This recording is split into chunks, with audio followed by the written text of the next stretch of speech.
Hello everyone, this is ICBs here and today we are talking about a show that just didn't disappoint me, it kind of broke me. We are going back to WandaVision, yeah, that show. The first post-Endgame Marvel series that everyone praised like it was the second coming of Kevin Feige. But you know what? I don't think WandaVision is as good as people claim. In fact, I think it quietly planted the seeds of Marvel's downfall. And I was there for it. Sweet summer child that I was. So let's roll it back. WandaVision had an amazing setup, no questions. The early episodes were full of mystery, weirdness, and just enough intrigue to keep everyone guessing what's gonna happen. I was absolutely hooked. This was the first MCU thing after Endgame. And as a naive, hopeful Marvel fan, I ate it up. People were theorizing that Mephisto was going to be in there, but I didn't really care for that. I cared about the story. I wanted to see what Marvel was building up post Endgame, and slowly, week after week, it all began to just fall apart. Now, let's talk about the Quicksilver bait and switch. For a moment, I thought Marvel was about to do something insane. They brought in Evan Peters, the X-Men Quicksilver.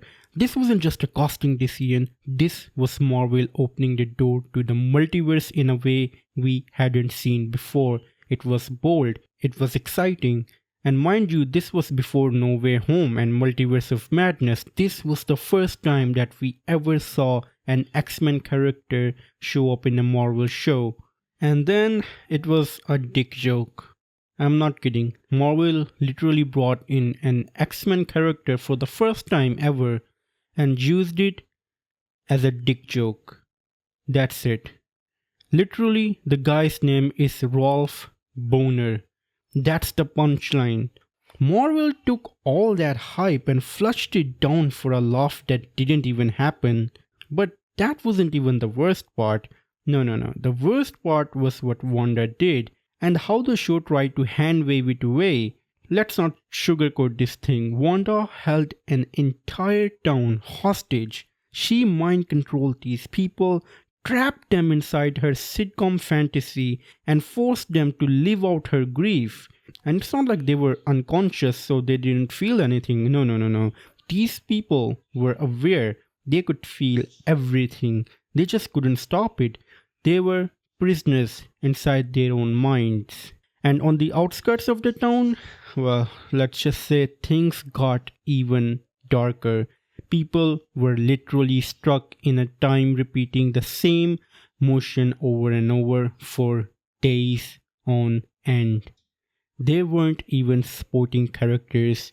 They were props in Wanda's sick fantasy, background extras in Wanda's self-therapy session.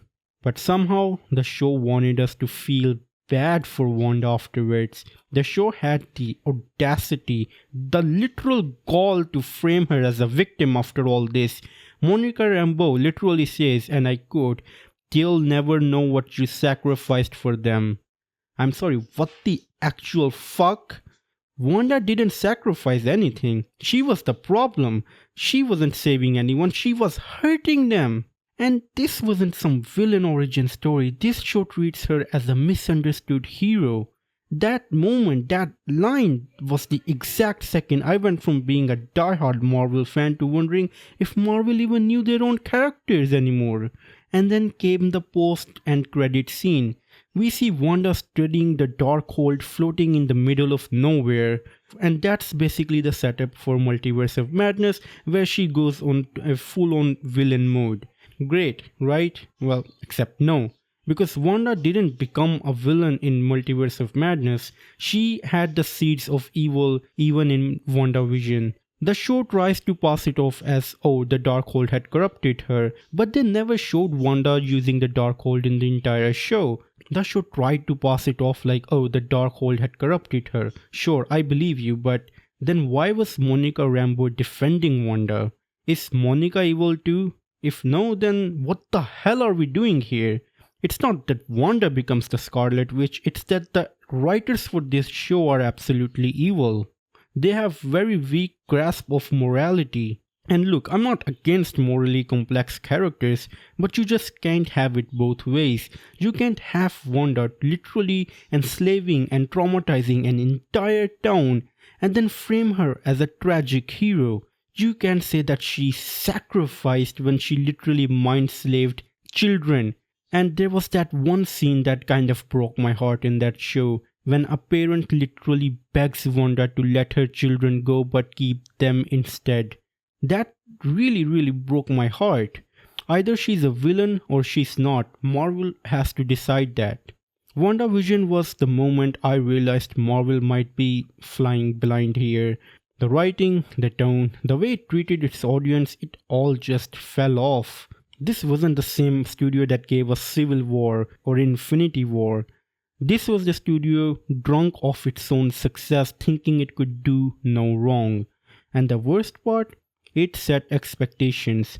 WandaVision told fans to accept mystery box storytelling, cameos, multiverse teases, and moral grey areas with no consequences. And what did we get after all of that?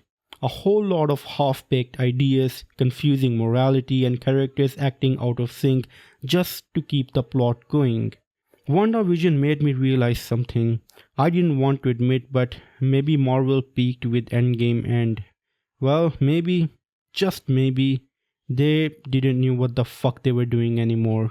Let me know your thoughts in the comments down below, and did WandaVision hit you the same way it hit me? Or are you one of those people that still think it's peak Marvel?